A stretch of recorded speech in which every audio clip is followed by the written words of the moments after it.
Un dos piares da formación do Obradoiro de Emprego da Mancomunidade do Salnés son as novas tecnoloxías. Dentro deste eido, un dos cursos máis demandados por empresas e alumnos é o de manexo de drons en altura e subacuáticos.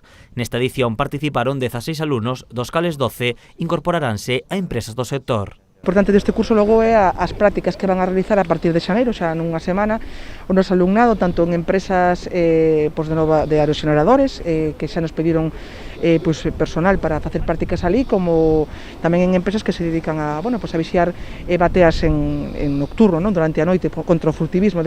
Os alumnos recibiron clases teóricas e prácticas. Na última das sesións demostraron os seus coñecementos e destrezas. Sobre todo a la hora de aumentar mis conocimientos de la carrera, pilotar, formación y reconocimiento, y bastante bien, muy contenta. A verdade, o curso bastante ben. O que máis me gustou foi que está enfocado xa non só a drons aéreos, senón tamén a subacuáticos e a drons anfibios, que eso por aquí non se atopa en casi ningún lado, porque deses cursos casi non hai.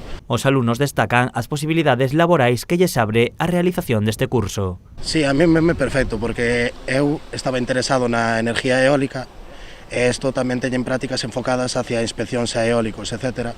E a verdade é algo que me interesa bastante, xa tiña algo pensado para eso, e con esta oportunidade pois xa me aforraron moito tempo, a verdade. Pues yo estudié geografía y me parece un muy buen complemento a mi formación profesional, ya que con esto se puede llevar a cabo muchas tareas de interpretación, control de especies, etc.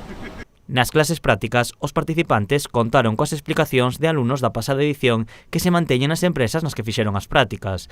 As súas tarefas son moi demandadas en traballos tradicionais como a vixilancia das bateas. Están facendo agora mesmo empresas aquí na ría que é vixilancia nocturna de bateas, que tamén inclúe o propio curso, non? Nós, desde a Mancomunidade do Salnés, sempre nos gustou estar a vanguarda deste tipo de cursos, estar cos tempos, o manexo de drons hoxe en día ten múltiples aplicacións, á vista está a salida laboral que ten o tema, non? De feito, no último ano, grazas á vixilancia de bateas cos drons, xa se detectaron máis de 10 infraccións. O alumnado comezará as prácticas no mes de xaneiro e a súa duración será de 4 semanas.